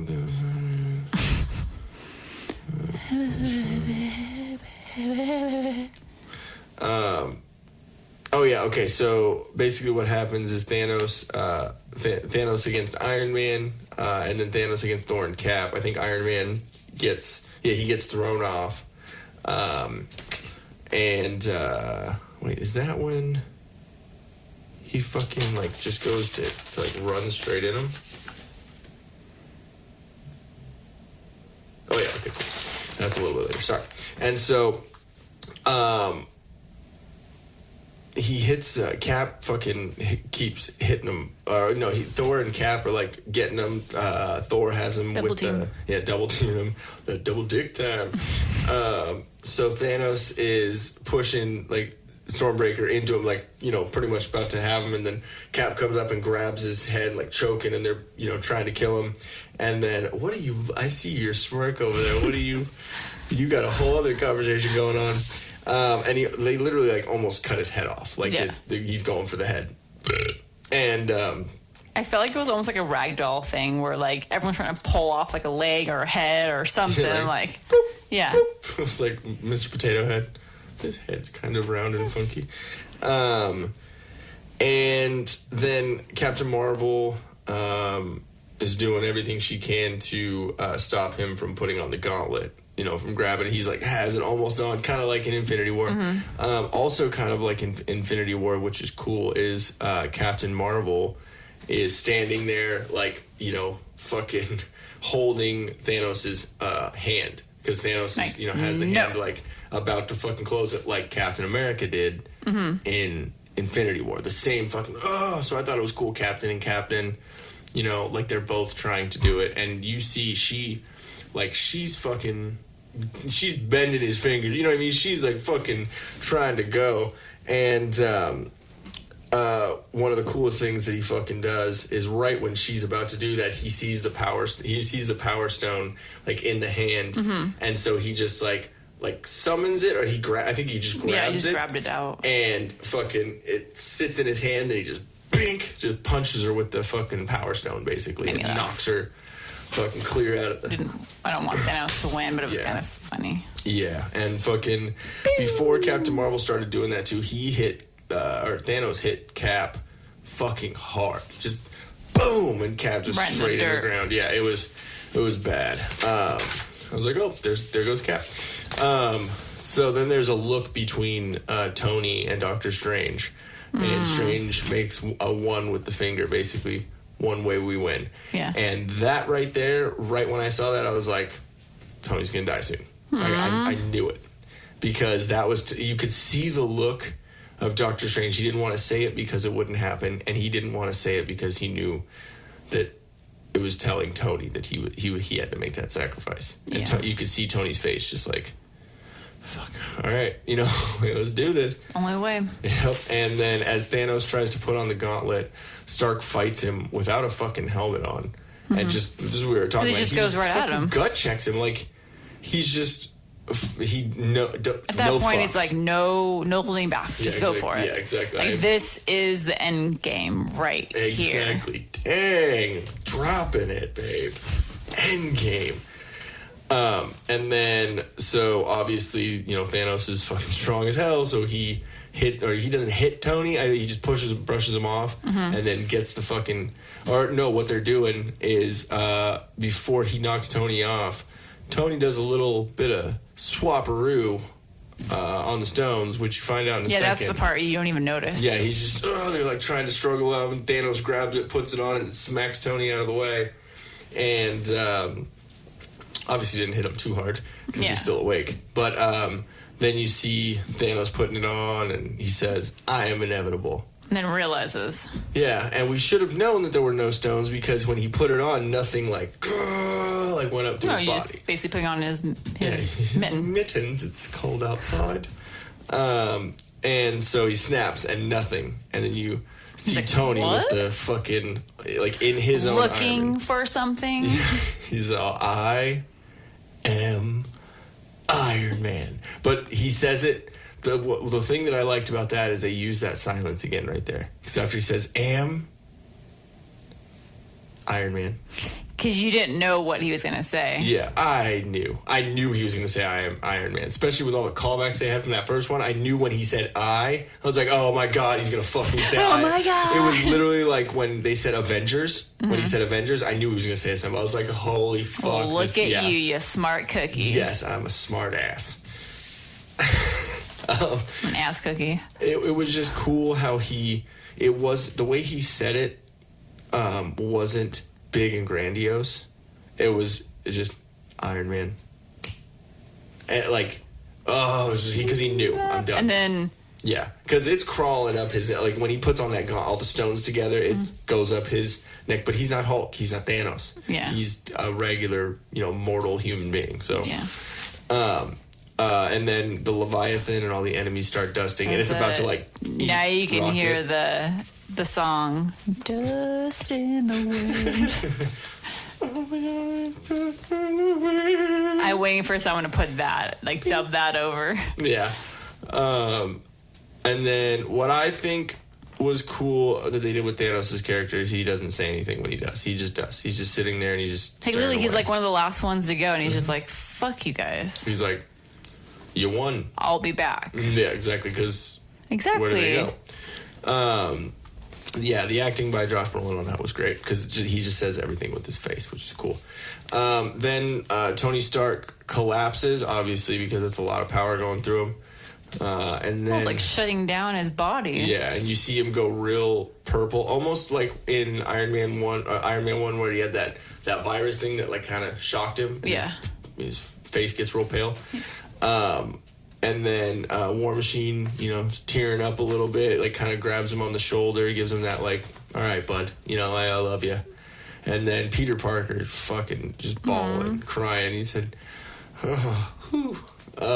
we won, Mr. Stark. You did it. I like that he calls him Mr. You did it, Mr. Stark. And he says, I'm sorry, Tony. Oh, because he can't say, he calls him Mr. Stark all the time, and then he says Tony, and that just fucking he knows it's the last time. He knows it's the last time he's going to see Tony, and so he's got, Then Pepper just says, hey, Tony, I'm going to be okay. You can rest now.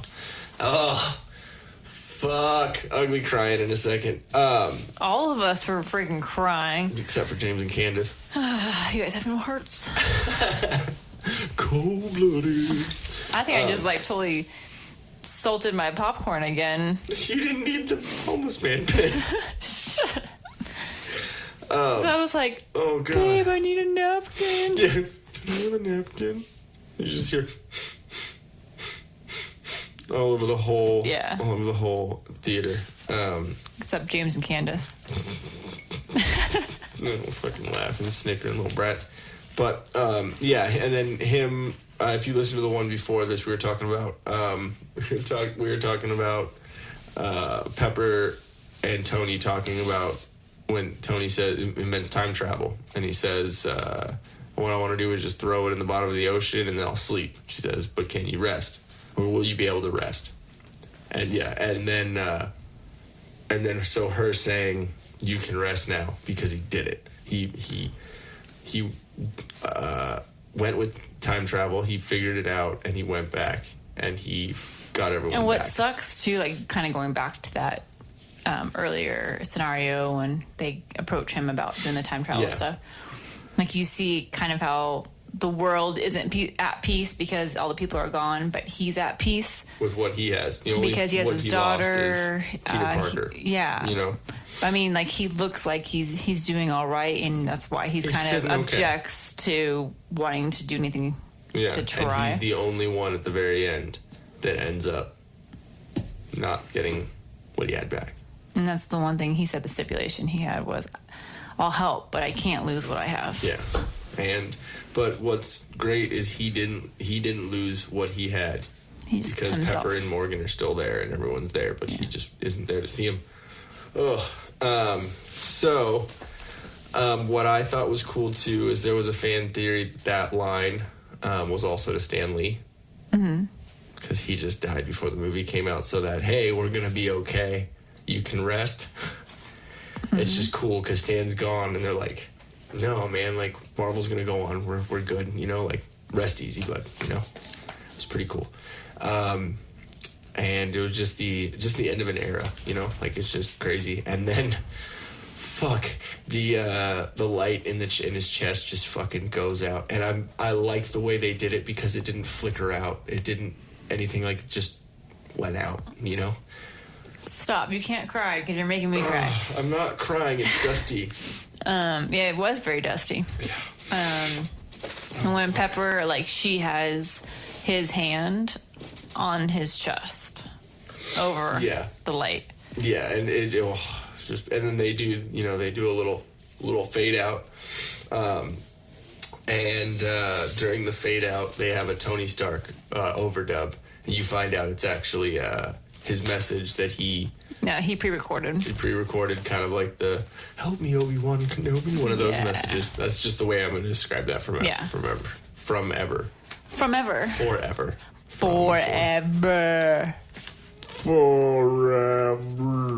want to watch that movie too. Yes, The Sandlot. Hey, we have the Beast outside our door. Gonzo. Oh, we do.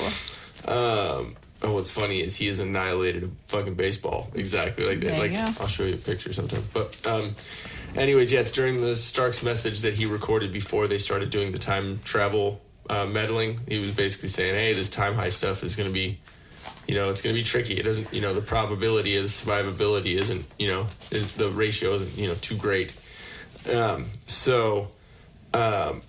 During the beginning of that speech, there's the reuniting with Hawkeye and his family, and then Parker and Ned, and you see them both teary-eyed, and they do their little handshake.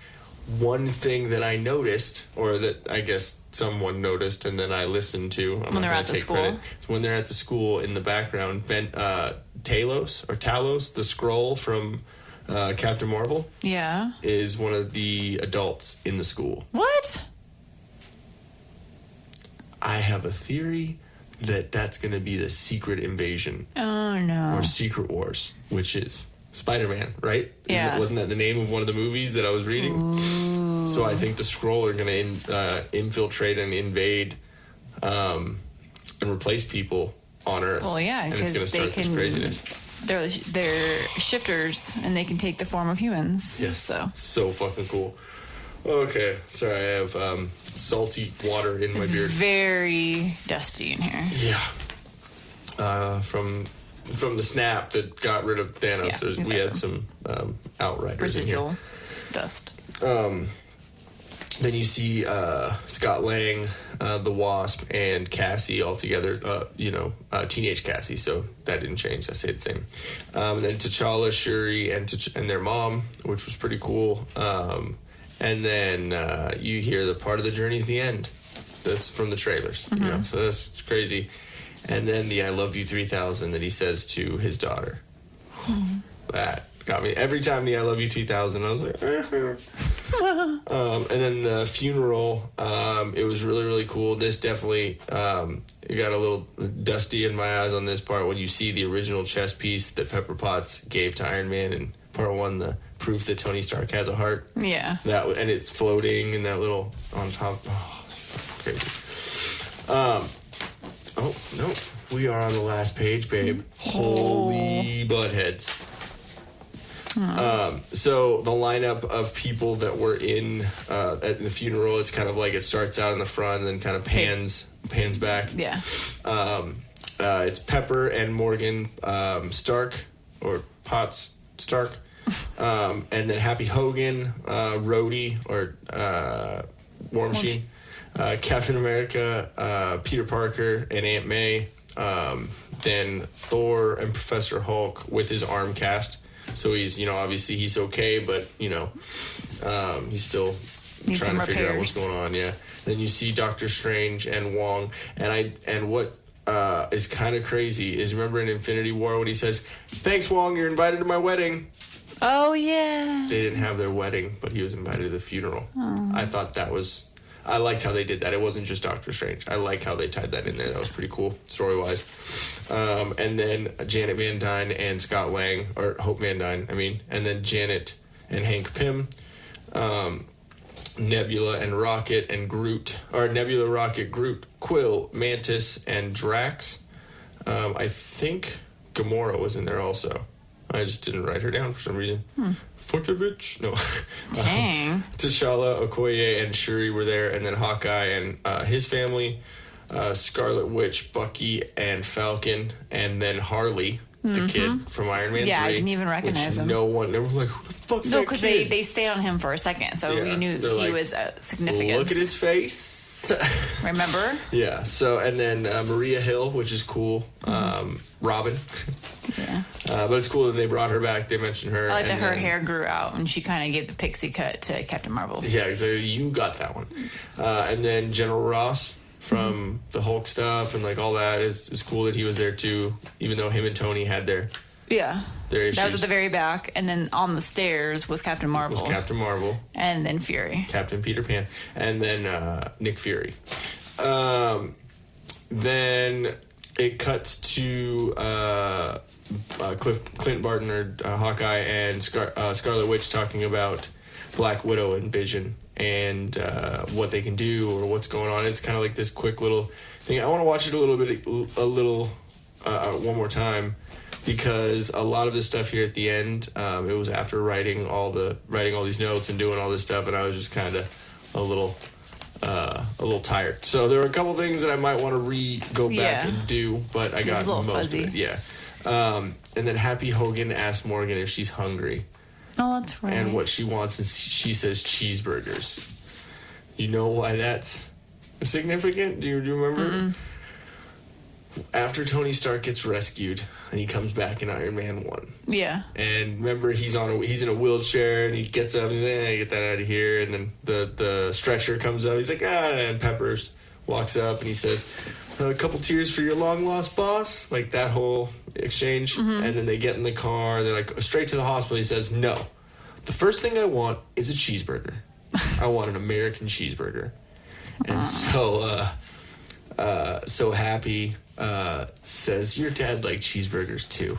I'll get you all the cheeseburgers you want. It was just cool to see Happy fulfilling that role because Tony she didn't have like a male figure or father figure in her life, so Happy was like trying to help out with that. I thought that was really cool. Stop it. Yeah, I know. Thor in New Asgard giving the throne to Valkyrie, and Valkyrie's like, I'm gonna make some changes. Like, kind of looks at me and he's like, I expect you to. She's like, when are you coming back? Before he actually gives it over to her, she sets it up basically saying, when are you going to be back? Asgard needs their king. He says they already have one. So basically saying she's already a leader, which is cool.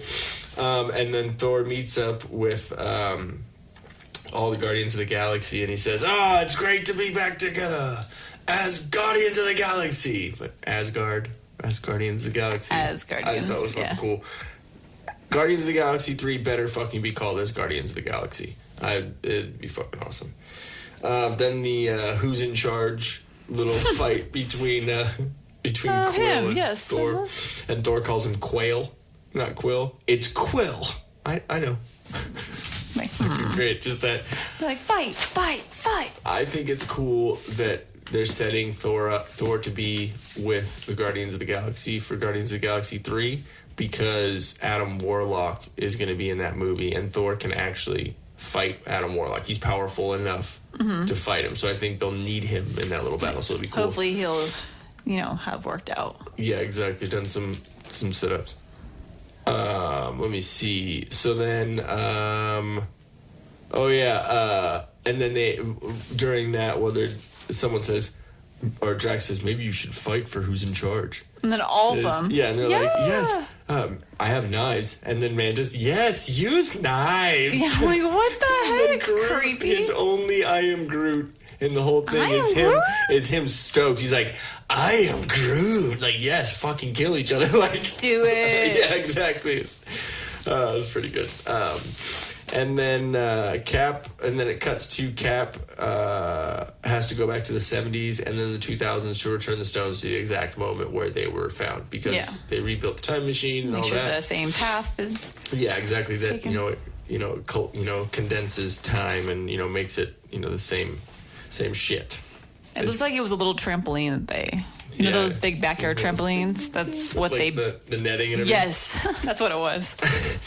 And then, let me see. Oh, yeah, he's talking to, Professor Hulk is talking to Cap about trying to bring back Nat or, Black Widow. He says, I tried to do everything I could, but I just couldn't when he did the snap. Because he was trying to bring everyone back, but he didn't want to change anything that has happened in the past 5 years. Yeah, because they focused on that's what happened, making sure don't change anything else. Exactly. So one thing that was really, really cool is from the first Captain America when he was just Steve Rogers and he was the little,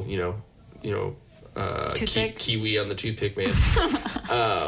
He said to Bucky, don't. Or Bucky says to him, don't do anything stupid while I'm gone. And Cap says, how can I? You're taking all the stupid with you. They say it in reverse on this time. So at the very end, it's the same callback line. And Cap says, don't do anything while I'm gone. Do stupid while I'm gone, Bucky. You're taking all the stupid with you. And I believe in there while he's saying bye to Bucky, and I think that Bucky kind of knew what was going on. He had an inkling that he was going to do this. Yeah. He says, I'm gonna miss you, or like I'm always gonna miss something to the effect of like you're not coming back. I'm done. So, and then it's about 5 seconds, and the usual timeline thing. Yeah, he's not. So Cap, they're 3, 2, 1, whatever, and then Cap's not there, and then you see Bucky look off into the distance, and Cap, and there's an old man sitting on a bench, and it ends up being Cap, and he basically talks about how he wanted to live his life because someone, I think it was Black Widow, which is another callback to the beginning of the movie. Before she died, she said to him, we should both get lives. And so he says, you know what, a friend told me that I need to get some life, so I figured I'd try that. I figured I'd try out some of that life. And so and you see Cap has a wedding ring on his finger, so obviously what he did is he returned the stones and then went back to when him and Peggy Carter was together and he lived out his life marrying Peggy Carter and having kids, which is pretty cool. He brought his shield. Yeah, he brought his shield and the suit and gave it to Falcon, Sam Wilson. And you see Sam a little bit, or before he gives him the shield, he says, it's just going to be really weird to live in a world without Captain America. And every fan watching that movie is like thinking the exact same fucking thing. Like, that's just going to be weird. And so that's when he pops open a little bag and gives him the shield. And he says, how does it feel after he, strap on? He says, it feels like it's someone else's. And what I thought in the theater is he was going to give it to Bucky. That's what I thought too. I'll give you, okay, so my reasoning of why they probably didn't do that is also because he just got out of therapy. He just was cryogenically frozen. He was a fugitive. He was a madman, brainwashed. You know what I mean? So he had some character defects. Yeah, it was the right choice. Yeah, and both Bucky and Falcon in the comics hold up the mantle of Captain America at different times. So they are both right for it. But it's been confirmed that Bucky and Falcon are going to have their own Disney Plus TV show. And I think it's going to be them, like, a inner struggle for that Captain. That would be cool if they throw that in there. But it's going to be their little team-up thing. Because I think Scarlet Witch and Vision are going to have their own kind of thing, and then Loki's gonna have his own. So that sounds cool. I think that'll be cool. So yeah, and then it cuts to the end is Cap and Peggy having that dance that he was waiting for me, waiting for, and then that's another callback to the first Cap. They did this fucking movie amazingly. So the credits come in, and as a lot of people have said, there are no end credit scenes. I thought that was going to be false information. I thought it was going to be a huge end credit scene. But probably one of the coolest callbacks, the way they did it, was at the very end, you hear the same exact sound from when Iron Man was forging the first Iron Man face mask, or the first, mask. That weird fucking iron giant looking one. Clinking sound. Yeah, but that ding, ding, ding. It was just fucking cool. And I believe they did 3 because it's phase 3. And sorry, I have a booger in my nose. But it was just, it's still there. Don't worry, I won't eat it. It was like tickling my nose. Yeah, it was weird. It was like, but yeah, it was really cool to hear the 3 like little clinks and just have that be the end of it. It was just the way they did that's just fucking really cool. And I think that's it. What do you think about now that we've gotten through all of it? It is an end of an era to me. I know there's a lot of other movies slated to happen over the next. Spider-Man: Far From Home is the next one up. Yeah, it feels weird because all the 11 years? Oh, yeah, 11 years. 11 years. And 2, I would say, of the most popular characters that people follow. Mm-hmm. I mean, that was the central fight team Iron Man, so Team Cap. They're gone. So it's just weird. It's like, it's not like I think what I told you, it made me not that interested in watching these other movies. Like the ones after it? Yeah, and just because I feel like the original team is gone. And so for me, it's like the equivalent of when a really good TV show ends and then they try to do like spin-off of the characters that are remaining. That, to me, that's the equivalent. Okay, yeah, I see what you mean. So, like after Friends and it's Joey, like something like that. Exactly. Yeah. And I mean, the one when we're going through the movies that are to come up, they sound pretty cool. I mean, I wasn't like excited. Yeah. I do really want to see the backstory on Black Widow. Like that one really interests me. I heard they might make it an R-rated movie. Aren't they usually R-rated? Are they always PG-13? Yeah. The only R-rated Marvel movie, I believe, was Deadpool and then Blade, like the first one. Okay. And they said they're going to reboot that. Blade, I'd be very interested to see. With Wesley Snipes. What? Isn't he like 80 now, though? No, he's like, like 55, something. Oh, okay. That'd be badass, though. It'd be really cool to see that. I don't know. It's going to take me a minute. Because it felt like it was that build. They did the build up right to where Endgame was like, holy shit, like this is what happened. But by killing off the two main characters, they didn't kill off one of them, and then the other one basically killed them off. You know what I mean? Made him old. Yeah. It's just kind of sad. It's sad. It's that's when you know you have a good movie or a good show, when the ending affects you like that, to where you're like, nope, this was it. There's no more. Yep. It's going to be difficult for me to watch these other ones. Yeah, it really will. I'm really hoping that they do go with some sort of Secret Wars or Secret Invasion storyline, which will personally keep me interested, because even in the comics, when they do that, there's no one knows who's who. Some of the superheroes, or like Cap was a Skrull in the comics, it went to that point. Like, it was crazy who was a Skrull and who wasn't. So it would be really, really cool to see that played out, because that would be like entertaining to watch. Yeah, if Marvel, Disney, they're doing the movies, they're amazing at it. Then they're going to be good. It's just a matter of getting over the fact that Iron Man. I never really followed Cap. Yeah, but it's funny. He's a funny character. He's a good character. Exactly. After watching this, so I was definitely more of a Team Iron Man for sure. Oh yeah. So maybe not exactly the ideals like that he went through, just him as a character. Yeah. And so it'll be tough for sure. But they did it well. I know you're not very excited about Far From Home.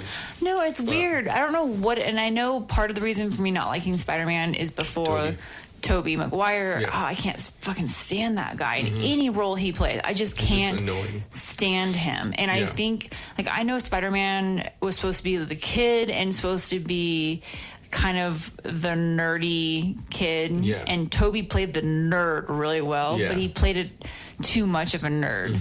And annoying nerd. And then I'm not a fan of what's her name? Garfield. The girl, Kirsten Dunst. Kirsten Dunst. Yeah. I just know her from the cheerleader movie. That's what I think of. Bring It On. Yeah. I know she's played so many other. Already been brought in. Like the young girl in Jurassic Park. I get it. So, but that. Wait, was she a young girl in Jurassic Park? Yeah, I'm pretty sure she was. The daughter? No. It looks like her, but it's not. I swear. One of the grandkids? Okay, crazy. I thought it was. We'll look it up later. Jumanji? Yes. Okay. That's what she was in. But so I think from that, I just had a bad taste in my mouth from the earlier Spider-Mans. I just couldn't stand the character, and I couldn't get into that character. Then they kept improving. So the next one was Andrew Garfield. And he played it better. I think he played a great Spider-Man, but a bad Peter Parker. Yes. Because he looked like a fucking male model. Yeah. So they went from one side to the next. Yeah. And then this one, he's the best one by far. Yeah. But I couldn't stand that movie leading up to it. Like all the movies leading up to it. So I could never got into the Spider-Man story because of the characters. So now I'm like, possibly. Once we do the rewatch, because we're going to rewatch all of them this month, right? Yeah. Once we do that, then you might warm up to it a little bit more, and it might set up Far From Home a little bit better. Yeah, possibly. So, you're like, Not thrilled about it. Not too thrilled. So that wraps up our Avengers Endgame breakdown. We did 3 on this. So didn't do too much crazy stuff today. Just we went and got gas, and then we got a new little bar. Yeah, well, I don't know. I shouldn't say we, but I know I particularly really like finding cool. Yeah. Like vintage pieces, and it's not like, ooh, like that's the hipster thing to do now. It's like, no, it's just cool because a lot of the stuff that was made back in the day was actually made well. It was like unique too. It wasn't just made in a factory. It's like our decor here in our house is very eclectic, and that's what I like because it literally is everything we like. So how I decorate a place is I literally like, do I like this piece? Yes. Cool. Then I get it. Exactly. If I don't love something, then why bother having it? If you're not going to want to look at it again, or you don't think it's going to go with what you have already, then I think a place, your house, your home, wherever you live, should be a statement of who you are. Mm-hmm. And if somebody's like, "Oh, why'd you get that?" You should have a story. You should be able to tell them, not just, "Oh, I picked it out of the catalog because it was in my price range." Yeah, you know what I mean? So this cool piece we actually got from your parents. Yeah, it is. Thank you, I think he said, thank you for delivering it. It's a heavy thing. Yeah. It's cool. It is a 19. Shit. Yeah, you almost did. Oh my God. If you would have stepped back like an inch farther, you would have fallen over the coffee table. Right. So I saved the video. Don't worry. Oh, sweet. Our It's like cameras a work for once. 1960s like bar top little vanity thing, right? It's I looked it up because it's the company is Metz, like METZ. Oh, okay. And it's a Germany company. So like I guess this company was only The Germans, yeah. Yeah, that's why it's well made. They were making it's basically an entertainment center from the 1960s. Yeah. So it's like a bar on one side, like a lit up bar with this cool like back paneling that's all is it like fabric or is it leather? It is fabric. Okay. I thought it was leather, but I think it's a fabric. It's cool. It's like plush and like... Yeah, like a plush. Almost, it kind of has that feel of like a crinkled leather that you'd find in a bar. It reminds me of Mad Men. Like the Mad Men era, like that type of stuff. Has a record player in it? Yeah, there's a record player and stereo and the speakers all on the bottom of it. So it's like all built-in old entertainment center. Yeah, it is so cool looking. I love it, and I love pieces like that. And I would love to find pieces like that to furnish a home with. Yeah, because they're all different, and it's all has that. It story works to together, and if it doesn't work, then we won't get it, you know? So they call it, I guess the style that's kind of popular now is the something modern. What do they call it? Mid-century modern. That's what it is. So mid-century modern is like, I love mid-century modern. Like, you don't understand. Mm-hmm. Basically, think of the Brady Bunch, that house. Mm-hmm. That is a true definition of a mid-century modern home. So a home built during that time frame that kind of has, like the furniture you'll see at Target now. Target is all about mid-century modern now. Okay. So it's got the legs on furniture like kind of go out. So like they're like little... like peg legs. It's like a little triangle kind of thing. Kind of triangle. I see what you mean, it's all about straight lines, unique. It's about unique shapes and everything. That's really clean lines and shapes. That's when you think. And the color schemes, it's usually like these dark grainy woods with these pops of oranges and these green, like avocado green. I just love it because it's different. Yeah. It's unique. I don't know. So until it becomes mainstream, and then I was into it. Yeah, but we didn't buy ours from Target for $99. Oh, yeah, it was actually made in the 60s, and it has that 60s smell. Oh, yeah, it does. Yeah, but anyone that listens to this knows or works on like old stereos, record players, whatever. I think your mom was saying it might be the motor that's out on the record player. But it is so freaking awesome. So we're gonna find like some cool vintage glassware. I would like to find something that actually looks like leaded crystal, but obviously we don't need leaded crystal because then we'll die from that or get cancer or something. But like cool glasses that have that appeal to them. Yeah. And that might be like the fancy Scotch whiskey bar only. Because now we have two bars in our house. We have a bar. Bar one and bar dos. We have the bar we have like kind of two living rooms. So we have our... I guess it's like a sitting room, and then so we have the room where the kitchen is kind of where the fireplace is. So it's kind of the more the casual area, the living room, and the front rooms are like another seating area, TV area, dining area with another bar out there. So I think that will be like the general bar. And then the bar and by the kitchen is going to be like the... all the whiskey. The whiskey bar. Oh, my God, we figured it out. I like it. And it's cool, the lighting on it. There's a little Vegas, little painting. I would love to have a total Vegas party here. I think that'd be so cool to do. Like guys all dress up in suits, girls wear the cool cocktail dresses. Have, like the Fly Me to the Moon party, like Frank Sinatra. Fly me to the moon. Tray passed hors d'oeuvres, finger foods, you know. Some crooners. And Sammy Davis Jr. See if he can come. That works. I don't know. All right. If he shows up to our party. Ghost.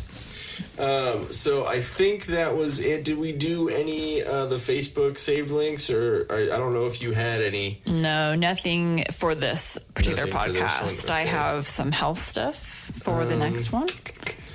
So it looks like Black Widow is confirmed to come out sometime in 2020. She's coming out. Yes. Coming out. Then Marvel is, like I was saying, Marvel said to be planning an R-rated Blade movie with Wesley Snipes being I really want to watch Blade now. Yeah. Like, I really want to see it. I haven't seen that movie in so long. I almost said Netflix. I think I'm totally thinking of the wrong movie right now. So I don't think this is Blade. Unless it is... Does it have to do with vampires? Yes. Okay, so it is the one where it starts off where he goes to like a basement party and like all the fire sprinklers go off and it's blood and everyone's like, woo! I think, I haven't seen it in a really long time, but I believe that. Like it's a rave, but it's all vampires. And he's a daywalker, which means he can...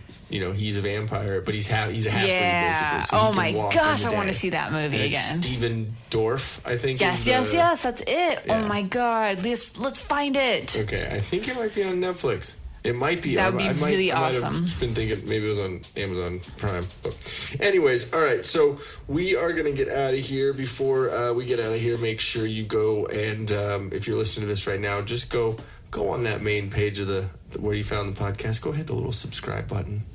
Subscribe. We'll wait for you to do it real quick. Wait. Cool. Thank you so much for subscribing. I appreciate it. Much love. And because if you guys, if no one's listening, then there's no point for this. Just us blabbing away. We're just fucking talking. We could do this all day without the microphone. But we do really appreciate you guys listening, taking time out of your day to hear our stupid and sometimes smart things. Mostly the smart things are coming from Jen. Yes. Sam's smart too. It's okay. I don't know what else to follow up with. Dang. So just a little insight into whatever I'm feeling down. She says, it's okay. My mind went. And then I don't know what to say. Go fuck yourself. That's basically whenever I have any issues. So we are probably going to be releasing this a couple days after that last episode. And I think we're going to do a health episode next. Yep. Me. So that's going to be Jen's episode. I'm going to sit back here and try not to squirrel moment like I did with the last paleo one because I got in trouble. Mm-hmm. I'm going to make you sit in the corner. And, with the spiders. Sit in the corner. And, you said that you had an interesting experience when you were a kid when you sit in the corner. I honestly don't remember this specifically because I guess I was so young. But my she gets my sister and I confused all the time, apparently. So this could have been my sister. But apparently, timeout was a big deal in the 80s. And, when you actually could still spank your kids and stuff. Well, that, and they wanted their kids to be turned around while they were pouring a glass of wine.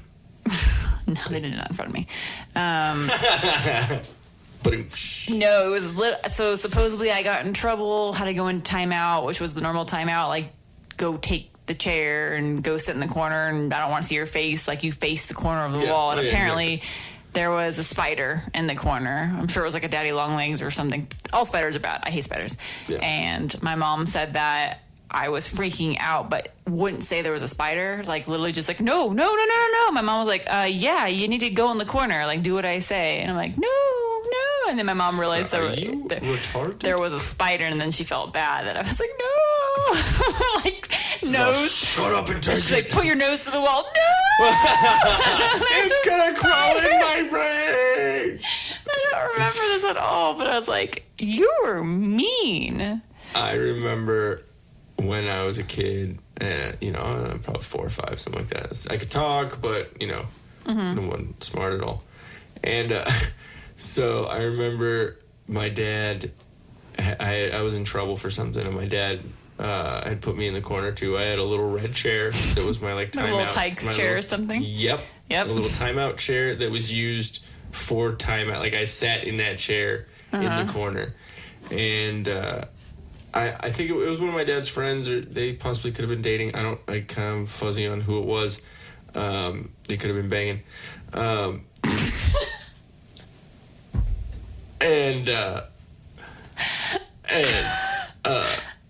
Yeah, so, sorry, that word is just too great. I use it at any point in life that I possibly can. Sorry, I can't catch where I was. Oh, yeah, so, I don't remember exactly who it was, her name or anything, but I remember she said, Ian, do you know why your dad put you in timeout? And I said, because he doesn't love me!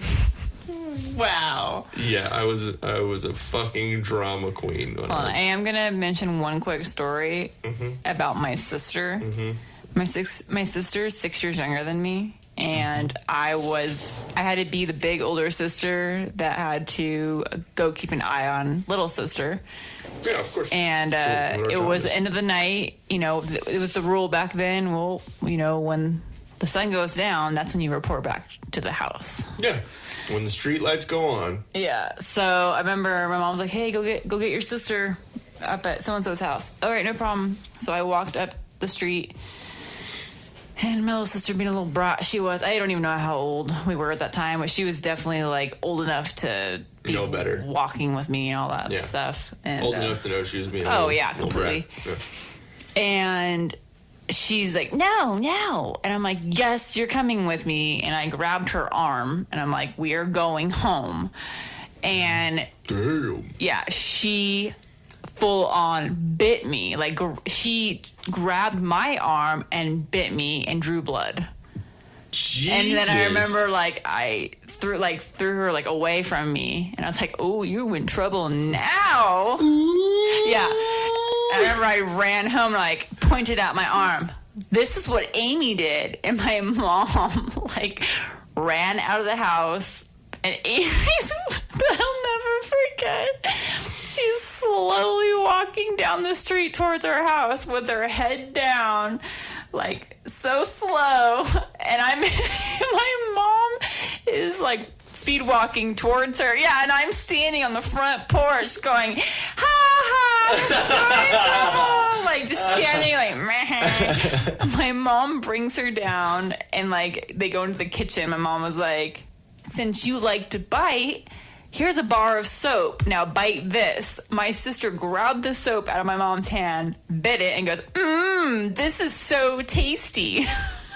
What a little bitch. And there's me around the corner, Donzo when he barely sticks his head out around the corner, and I'm like, you see just one side of his face. And then my mom didn't even have to turn around. Jennifer, go to your room. But I didn't. Go to your room.